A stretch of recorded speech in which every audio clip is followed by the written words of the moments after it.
है कि जो सरकारी स्कूल के छात्र हैं वो प्राइवेट स्कूल के छात्र से अच्छा रिजल्ट स्वास्थ्य क्षेत्र में लगातार सांप्रदायिक सौहार्द बिगड़ता रहे। जहां पहले से पुलिस चौकी था, आखिर किस कारण से हटाया गया? पूर्णिया जिला का कसबा विधानसभा क्षेत्र, हमारे साथ किशोर कुमार जायसवाल जी हैं, जो बीजेपी के नेता हैं और कसबा विधानसभा के प्रबल दावेदार हैं। निश्चित तौर पे अगर कसबा की बात करें तो यहाँ की जो मूलभूत समस्या है, चाहे वो शिक्षा की हो, स्वास्थ्य की हो, जल जमाव की हो, इंक्रोचमेंट की हो और बाढ़ एक प्राकृतिक आपदा है। निश्चित तौर पे जब बारिश होती है, बरसात का समय होता है, तो यहाँ का जो इलाका है, चाहे खेत की तरफ देखेंगे तो निश्चित तौर पे जो स्थिति उत्पन्न होती है वो बाढ़ जैसी होती है। उसका सबसे बड़ा कारण जल जमाव है। एक कनेक्टिंग जो होता है, कनेक्टिंग पॉइंट नहीं होने की वजह से ये किसानों के लिए भी समस्या है। यहाँ की जो मुख्य फसलें हैं उसे मकई कह सकते हैं या फिर मखाना और केले की खेती प्रचुर मात्रा में होती है। बावजूद उसके जो गुलाब बाग मंडी है, आज भी उसकी स्थिति बहुत अच्छी नहीं है। निश्चित तौर पे इसके जिम्मेदार कहीं ना कहीं अभी जो वर्तमान में सांसद और विधायक है, उनकी जिम्मेदारी बनती थी कि इस मुद्दे पे ज्यादा बात उठाते सदन में, तो निश्चित तौर पे इसका समाधान होता। इन्हीं सब मुद्दों पे चर्चा करेंगे। सबसे पहले जानेंगे सर, आपका जो ये कसबा विधानसभा है, इसमें आज भी आपके हिसाब से सबसे गंभीर समस्या क्या है जिसका समाधान विगत कई वर्षों में नहीं हो पाएगा? सबसे पहले तो आपको नमस्कार, आपने मेरा साक्षात्कार लेने के लिए समय दिया है। कसबा विधानसभा में कोई एक समस्या नहीं है, ये समस्याओं से भरा हुआ विधानसभा है। ये कृषि प्रधान विधानसभा है जी। यहाँ पर किसानों के प्रोडक्ट का, उसके वैल्यू उत्पादन के लिए कोई यूनिट नहीं जी। चाहे वो मक्का हो, आलू हो, मकई हो, और मेरा किसान यहाँ से इस प्रोडक्ट को बिचौलिए के माध्यम से गुलाबाग में भेजता है। अगर यहाँ पर उनका वैल्यू प्रोडक्ट के लिए कोई बैठा होता प्लांट, तो किसानों को उचित मूल्य मिलता, उनको उचित प्राथमिक मिलता। दूसरा है, इस विधानसभा का जो अधिकांश क्षेत्र है वो बाढ़ से प्रभावित जी। आए दिन यहाँ पर बाढ़ से उनका फसल बर्बाद होता है और ये इसको रोका जा सकता है। ये मैनेजमेंट का सवाल है जी कि आखिर बरसात के पानी का मैनेजमेंट कैसे किया। दूसरी चीजें है, यह यहाँ पर पुल का अभाव है जी। इन क्षेत्रों में। कसबा विधानसभा बहुत पुराना विधानसभा है और यहाँ पर इसको अनुमंडल के दर्जा मिलना चाहिए जी। वो भी नहीं मिल पाया है।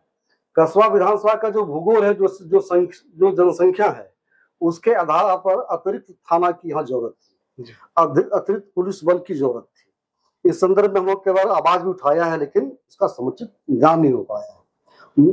ठीक, यहाँ से बगल खाता हाट है, लगातार वहां कोई न कोई समस्या होता रहता। आज से 10 वर्ष पहले वहां पुलिस चौकी था, पता नहीं क्यों। अब स्थानीय विधायक या स्थानीय जनप्रतिनिधि जवाब देंगे कि जिस क्षेत्र में लगातार सांप्रदायिक सौहार्द बिगड़ता रहे, जहां पहले से पुलिस चौकी था, आखिर किस कारण से हटाया गया? महिलाओं के शिक्षा के लिए छात्राओं का उचित व्यवस्था नहीं है, कोई अच्छा महिला कॉलेज हो, कोई टेक्निकल इंस्टीट्यूट नहीं है। तो कई एक समस्याएं हैं इस विधानसभा के अंदर, आज भी विकास से काफी दूर है। जो गुणवत्तापूर्ण शिक्षा की बात होती है, वो जमीन पे दिखता है क्या? नहीं, शिक्षा तो जो विद्यालय जहाँ है वहाँ अच्छी शिक्षा है, और हम अभी जानते हैं कि कई एक अखबार में आप लोग माध्यम से पढ़ने के लिए मिलता है कि जो सरकारी स्कूल के छात्र हैं वो प्राइवेट स्कूल के छात्र से अच्छा रिजल्ट। स्वास्थ्य व्यवस्था की क्या स्थिति है बिहार में? बिहार की स्वास्थ्य व्यवस्था तो मंगल है, अच्छा है। विगत दिनों पीएमसीएच में देखने को मिला, उसके लिए आप किनको जिम्मेदार मानते हैं? आप अपनी सरकार को जिम्मेदार मानते हैं, जो व्यवस्था है उसको जिम्मेदार मानते हैं, क्या मानते हैं?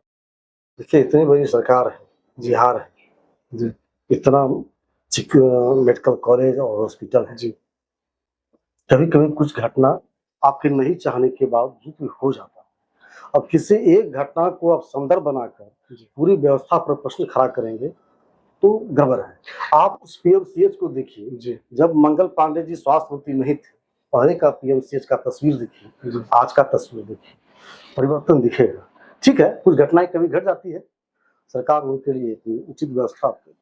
इस इलाके में सीमांचल की अगर बात करें तो इस इलाके की जो मेरा मानना है सबसे बड़ी समस्या घुसपैठी जी।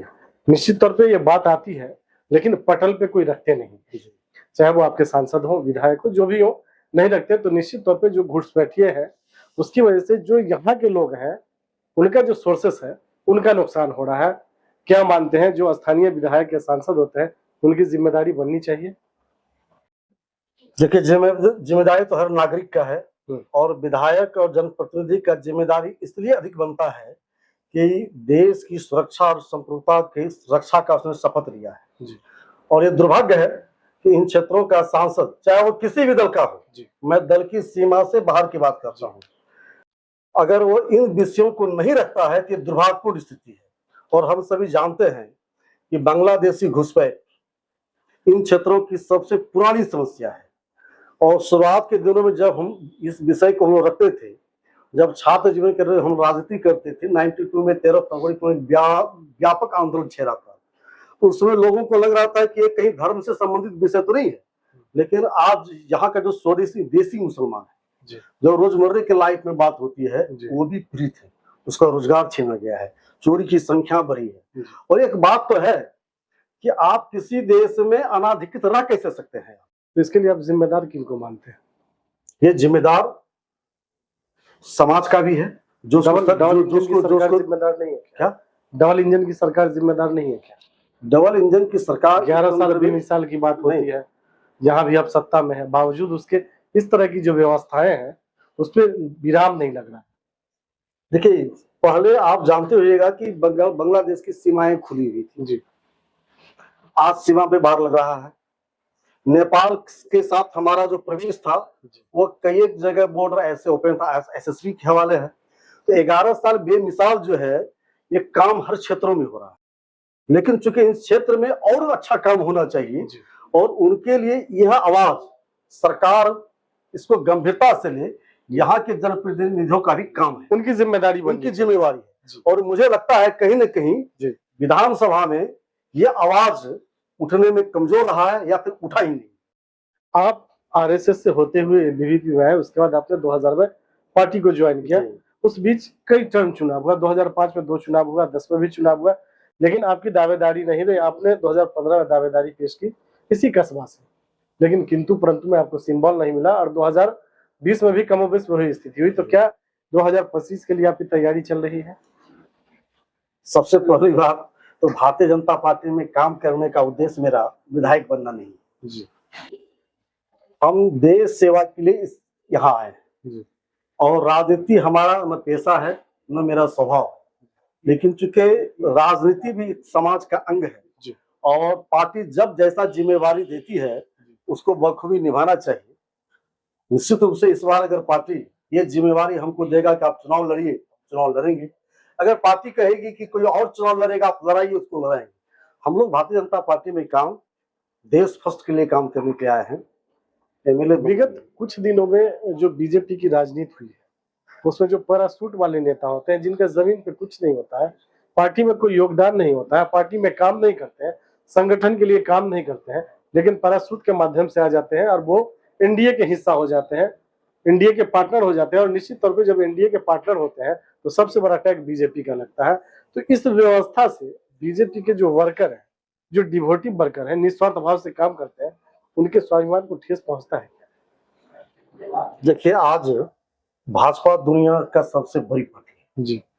अगर हम पार्टी को व्यापकता नहीं दें, पार्टी के दरवाजा में उदारवादी दृष्टिकोण नहीं अपनाए, तो पार्टी संकुचित हो जाएगी। हम आपके इन बातों से पूरी तरह सहमत नहीं है। किसी क्षेत्रों में कोई परिस्थितियां रही होगी वो अलग विषय है, लेकिन किसी पार्टी को अगर समाज के सर्वस्पर्शी बनना है, उसको बड़ा कैनवास पर काम करना है, तो आप लकीर के फकीर बनकर नहीं रह सकते। आपके अपने दरवाजा खोलने की। हाँ, मेरे दल में आने के बाद हमारा जो वैचारिक प्रतिबद्धता है, हमारा जो ध्येय है, उसमें अगर खरा नहीं उतरते हैं तो फिर उसके लिए बाहर का दरवाजा भी है। हम इन चीजों को मानने के लिए नहीं है कि पार्टी को पूरी तरह बंद कर दिया जाए, नहीं, हमारा पार्टी खुला है। यहाँ तो सबका साथ, सबका विकास, सबका विश्वास है, आप भी आ सकते हैं। मेरा सवाल ये था कि जो पैरासूट वाले नेता आते हैं, जिनका जमीन पे कुछ नहीं होता, संगठन में कोई योगदान नहीं होता, पार्टी के लिए काम नहीं करते, एन कैन प्रकार पैसा कमा के सिंबल लेकर चुनाव मैदान में आ जाते हैं, तो उनके आने से जो पार्टी के डिवोटिव वर्कर हैं उनके स्वाभिमान को ठेस पहुंचता है क्या? सीधा सवाल। अच्छा, कहीं पैसा लगा है कि मेरा कार्यकर्ता किसी का विरोध किया है चुनाव में? अगर ऐसा विरोध करने का मतलब ये नहीं होता है कि आप खुल के विरोध करें। विरोध उसको भी कह सकते हैं कि जब आप घर में बैठ जाए और पार्टी जहां आपकी चुनाव लड़ रही हो, आप मैदान में ना आए। निश्चित तौर पे सांसद और विधायक एक वर्कर बनाते हैं, वो खुद नहीं बनते। आप जैसे लोग जब मेहनत करते हैं तब पार्टी आगे पहुंचती है, और आज आपकी पार्टी अगर विश्व की सबसे बड़ी पार्टी है तो कहीं ना कहीं आप लोगों का योगदान है इसमें। हमारे ऐसे लाखों कार्यकर्ता है। हमारा कार्यकर्ताओं के आंख में है धारा 370, राम मंदिर, मजबूत भारत, सुरक्षित सीमा, सशक्त सेना, सबल राष्ट्र, छोटी चीजें होती रहती है। तो इन सब को मजबूत करने के लिए जो दूसरे दल से लोग भाग के आते हैं, सिंबल मिल जाता है, वो मजबूत कर पाएंगे या पार्टी के वर्कर मजबूत करेंगे? नहीं, वो देखिए, जब वो पार्टी पर अपनी आस्था व्यक्त कर रहा है जी, वो राजनीतिक पार्टी है। हम लोगों की सहयोग और शुभकामनाएं आपके साथ है। पार्टी आपको सिंबल देती है और जनता मौका देके कस्बा का विधायक बनाती है, तो चुनाव जीतने के बाद आपकी पहली प्राथमिकता क्या होगी? मेरी सबसे पहली प्राथमिकता होगी कि शिक्षा के क्षेत्र में गुणात्मक सुधार। जी, हमारे क्षेत्र के जो लड़कियां हैं, जो लड़के हैं, वो बाहर नहीं जाए, या अच्छी व्यवस्था। दूसरी, किसान, ये हमारा किसान आधारित क्षेत्र है, उनके प्रोडक्शन के लिए, उनके उत्पादन का कैसे वैल्यू प्रोडक्ट बने, इस पर मेरा दूसरा काम रहेगा। और सबसे बड़ी बात क्या है, ये हमारा जो क्षेत्र है ये राष्ट्रीय सुरक्षा और सामाजिक सुरक्षा के दृष्टिकोण से अति संवेदनशील है, तो इन क्षेत्रों में भी काम करना है जी। समाज का विश्वास भी जीतना है, और जगह जगह पर कैसे लोग नियंत्रित में रहेंगे, इसके लिए पुलिस बल, पुलिस चौकी का भी निर्माण। ये आपकी प्राथमिकता है। मेरी प्राथमिकता है। कस्बा की जनता से आप क्या अपील करेंगे?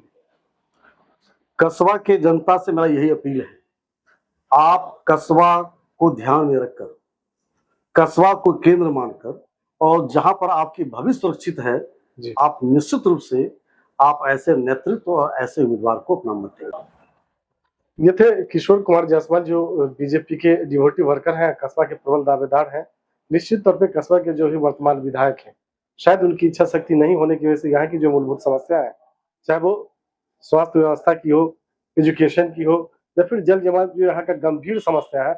किसानों के लिए तो सारी सरकार बात करती है, चाहे वो केंद्र की सरकार हो या फिर सेंट्रल की सरकार, राज्य की सरकार हो, लेकिन बावजूद उसके जो यहाँ के जनप्रतिनिधि होते हैं, जो एक दूसरे को जोड़ने का काम करते हैं, शायद वो इस पे खड़े नहीं उतरते हैं, वो अपनी जिम्मेदारी नहीं समझते हैं। और ये बहुत बड़ा दुर्भाग्य है कि एक बार का विधायक अपने 3 पीढ़ियों का सोचता है, लेकिन वो जो जनता की बात करता है, जो आखिरी पंक्ति के लोगों की बात करता है, शायद उसके लिए नहीं सोचता है।